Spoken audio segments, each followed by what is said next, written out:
वैद्युत अपघटन की क्रिया के बाद जो उत्पाद का निर्धारण होगा उसके बारे में पढ़ेंगे। तो हम लोग देखो वैद्युत अपघटन की क्रिया, वैद्युत अपघटन से वैद्युत अपघटन की क्रिया हम लोग वैद्युत अपघटन सेल में कराते हैं। और उसमें एक क्या होता है, धातु का छड़ होता है, वह क्या होता है, एनोड होता है। और एक धातु का छड़ जो होता है वो क्या होता है, कैथोड होता है। एनोड इलेक्ट्रॉन का त्याग करता है, इसलिए इस पर कैसा आवेश हो जाता है, प्लस। त्याग करने के बाद प्लस, लेने के बाद कैसा, माइनस। तो यहाँ पर जमा होगा, यहाँ पर भी जमा होगा। ये एनोड पर कौन जमा होगा, ऋण आयन। कौन सा आयन, ऋण आयन। और कैथोड पर कौन सा जमा होगा, धन आयन। धन आयन है ना जी। कैथोड पर धन आयन जमा होगा और एनोड पर क्या होगा, अगर एक धन और एक ऋण है तो कोई दिक्कत नहीं, धन यहाँ पर जमा हो जाएगा, ऋण लगा।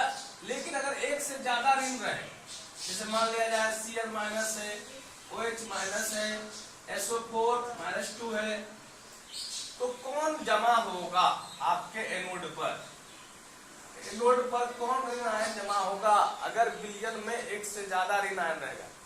तो मैं बता दूं, अगर विलयन में एक से ज्यादा ऋण आयन रहता है तो वह ऋण आयन पहले एनोड पर जमा होता है, जिसके पास ऑक्सीजन की संख्या क्या होती है, कम होती है।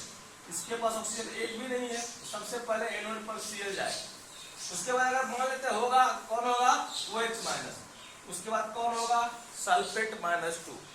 ऑक्सीजन की संख्या कमेगी, जितना कम होगा वह एनोड पर पहले ही जमा होगा। लेकिन अगर ऑक्सीजन की संख्या दोनों में नहीं रहे, जैसे मान लिया जाए आपके पास आयोडीन माइनस है, ब्रोमीन माइनस है, क्लोरीन माइनस है, क्लोरीन माइनस है, तो सबसे पहले कौन जमा होगा, जो ग्रुप में क्लोरीन, क्लोरीन, ब्रोमीन, आयोडीन सबसे नीचे होता है, तो सबसे पहले जमा हो जाएगा आयोडीन जमा होगा, फिर ब्रोमीन, फिर क्लोरीन, फिर क्लोरीन। ऋण आयन में वह ऋण आयन पहले जमा होगा जिसमें ऑक्सीजन की संख्या कम होगी। अगर ऑक्सीजन की संख्या दोनों में न रहे तो वह जमा होगा जो आवर्त सारणी के वर्ग में नीचे रहता है। जैसे फ्लोरीन, क्लोरीन, ब्रोमीन, आयोडीन में सबसे नीचे कौन रहता है, आयोडीन। आयोडीन का ऋण आयन सबसे पहले जमा होगा। इसको हम बताएंगे, समझाऊंगा, क्या आपको दूंगा, तो स्पष्ट हो जाएगा। लेकिन अगर धन आयन एक से ज्यादा रहे, धन आयन कैथोड पर जमा होगा, तो धन आयन सबसे पहले कौन सा धन आयन जमा होगा, तो आपको याद रखना QgAg आओज, इसका जो धन आयन रहेगा, ठीक है, +1 +2 जो भी हो, QgAg आओज का धन आयन सबसे पहले जमा होता है। अगर ये नहीं रहे, H+ रहे, तो उसके बाद H+ जमा हो। उसके बाद अन्य धातु का आयन जैसे Na+, Mg+2, Al+3 इत्यादि, सबसे पहले धन आयन में QgAg आओज जमा होगा, है ना। फिर हाइड्रोजन जमा होगा, फिर क्या होगा, सोडियम होगा, मैग्नीशियम, अन्य धातु होगा। अन्य धातु की श्रेणी में रखिएगा, 3 श्रेणी बांटा। सबसे पहला श्रेणी बोला QgAg आओज, उसके बाद हाइड्रोजन के आयन, उसके बाद अन्य धातु के आयन। अब इसको दिखाते हैं कैसे होता है, सिर्फ समझने के ऊपर ध्यान देना है। आप समझ लीजिएगा तो आपको आप बना सकते हैं, यहाँ समझने की जरूरत है। जैसे देखिए, अगर कोई पूछा कि जलीय कॉपर सल्फेट, जलीय कॉपर सल्फेट का वैद्युत अपघटन उत्पाद बताइए, वैद्युत अपघटन उत्पाद मतलब एनोड पर क्या मिलेगा और कैथोड पर क्या मिलेगा। जलीय कॉपर सल्फेट का, इसका क्या करोगे, कॉपर सल्फेट को तोड़ दो आयन में, अपघटन कर दो, वियोजन कर दो, कैसे टूटेगा, Cu+2 में, और क्या चीज में, SO4 -2 में। अब जल ये है तो जल भी टूट जाएगा, किसमें, H2O कैसे टूटता है, H+, और क्या चीज में, OH-। अब आ जाते एनोड पर। एनोड एनोड तो ऋण आवेशित होता है ना, एनोड पर जो होता है वहां पर कौन सी क्रिया होती है? ऑक्सीकरण। ऑक्सीकरण होता है। ऑक्सीकरण का मतलब क्या होता है? इलेक्ट्रॉन का क्या होता है? त्याग। इलेक्ट्रॉन का त्याग करेगा। तो कौन सा इलेक्ट्रॉन को त्याग करेगा? जिसके पास इलेक्ट्रॉन नेगेटिव होगा। ऋण आयन में यहाँ पर -2 है, यहाँ पर क्या OH माइनस। तो दोनों में से कौन? दोनों बच्चा पढ़ने के लिए आ रहा है हमारे विवेकानंद स्टडी सेंटर में, तो दोनों बच्चा कंपटीशन हुआ। ये जो है आना है, एनोड पर आना है। ये दो मान लो ये क्या है? हीरो है, और इस हीरोइन पर है ना एनोड के पास आना है। तो कौन जीतेगा? कौन पहले पहुंचेगा? तो जिसके पास ऑक्सीजन क्या होगा? कम होगा। इसमें ऑक्सीजन कितना है? 4। इसमें ऑक्सीजन कितना है? 1। तो सबसे पहले कौन एनोड पर दौड़ लगाएगा? तो सबसे पहले कौन जमा होगा? कौन अवक्षेपित होगा? OH minus. ये हो गया क्लियर कि OH माइनस ही एनोड पर आएगा। आते हैं अब कैथोड पर देख लेते हैं। कैथोड पर भी क्या हो जाएगा? अवकरण होगा। इलेक्ट्रॉन को त्याग क्या है? इलेक्ट्रॉन का क्या हो जाएगा? ग्रहण करेगा। इलेक्ट्रॉन को कौन ग्रहण करेगा? जिसके पास इलेक्ट्रॉन नहीं होगा, धन वाला। धन वाला में कौन है? यहाँ पर 2 को धन है, एक Cu+2 है और एक H+ है। दोनों फिर क्या है? दौड़ेगा, रेस लगाएगा। दोनों हीरो जो है आना चाहता है कैथोड पर। तो कौन जीतेगा? तो जीतेगा कॉपर। क्यों जी? ये जी में आता है। ये Copper+2 कैथोड के पास आ गया। ठीक है, आया। अब क्या परिवर्तन होगा? क्या बनेगा? OH माइनस का परिवर्तन होता है, याद रखेंगे, H2O और O2 में। H2O और O2 में। और Cu का परिवर्तन होता है, Cu+2 का परिवर्तन Cu में, कॉपर में होता है। Cu में हो गया। अब संतुलित करना चाहते हैं तो इसमें कितना, इसको कर दो, कितना हाइड्रोजन है यहाँ आपके पास? 2 है। ऑक्सीजन कितना है आपके पास? 2 1 3 है।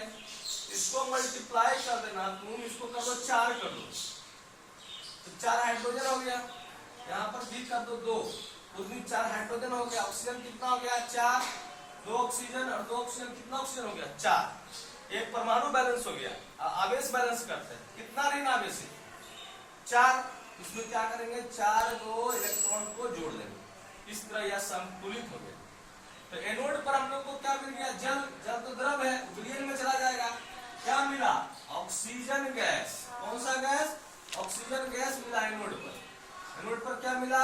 ऑक्सीजन गैस मिल गया। ऑक्सीजन गैस एनोड पर चला गया।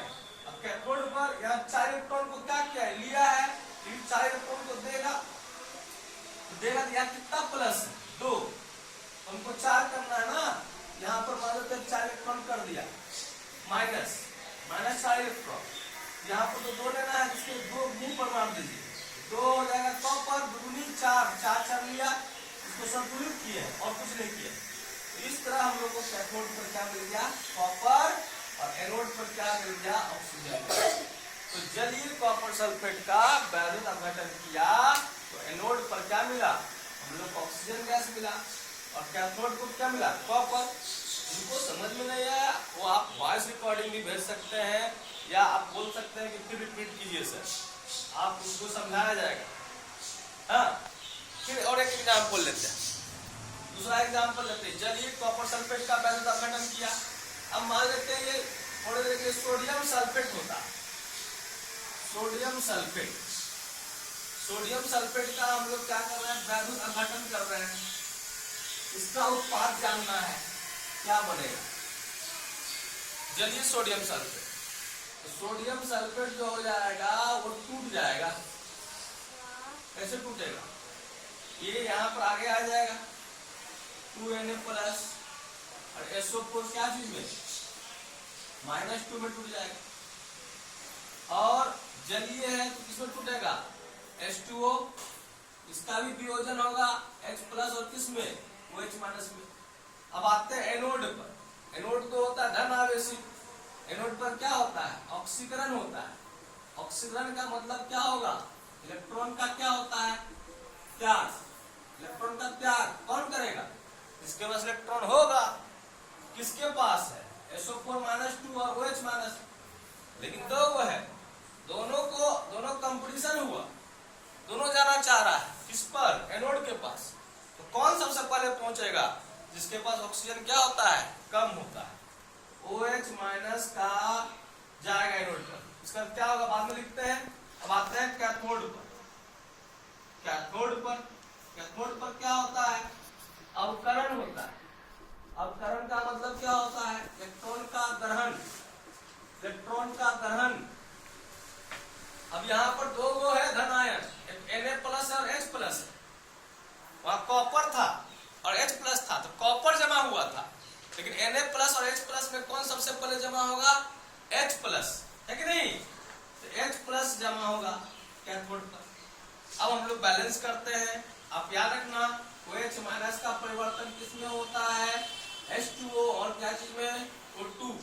इसको संतुलित करने के लिए यहाँ पर 4OH कर देना, ठीक है। और यहाँ पर क्या हो जाएगा 4, यहाँ पर 2 कर दीजिएगा, 2 2 जा 4, यहाँ 4 हो गया हाइड्रोजन, यहाँ भी 4 हो गया हाइड्रोजन। ऑक्सीजन यहाँ कितना है 4, यहाँ 2 ऑक्सीजन, यहाँ 2 ऑक्सीजन, संतुलित हो गया। आवेश को संतुलित के लिए 4 माइनस है, तो 4 इलेक्ट्रॉन को क्या करेगा, ये लूज करेगा, माइनस हो जाएगा 4E। 4E को इलेक्ट्रॉन को लूज करेगा, तो आपका कुल आवेश क्या हो जाएगा इसका, 0। इस तरह एनोड पर हम लोग को जल और ऑक्सीजन मिला, जल विनिमय में चला जाएगा और ऑक्सीजन गैस प्राप्त होगी, ठीक है। इलेक्ट्रॉन का त्याग किया तो माइनस चीज। अब कैथोड पर क्या इलेक्ट्रॉन को लेगा, ठीक है।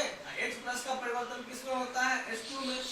कहीं ना कहीं 4 इलेक्ट्रॉन को क्या किया, त्याग किया है, 4 इलेक्ट्रॉन को लेना है ना जी।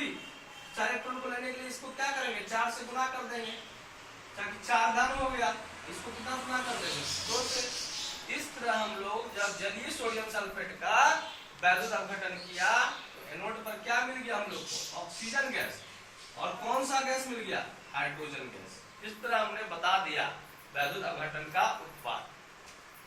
अगर एक से ज्यादा धन आयन रहता है तो सबसे पहले CuAg, है ना, CuAg QgAg जमा होता है, QgAg AOG जमा होता है। उसके बाद कौन होता है, H प्लस। सबसे लास्ट में अन्य धातु के आयन। अगर एक से ज्यादा ऋण आयन होता है, वह ऋण आयन पहले जमा होता है, जो आपका क्या हो, ऑक्सीजन जिसमें क्या होता है, कम होता है। अगर ऑक्सीजन नहीं रहे तो वह ऋण आयन पहले जमा होगा एनोड पर, जो वर्ग में नीचे रहता है। इस तरह कर करके हम लोग सीख जाएंगे। धन्यवाद।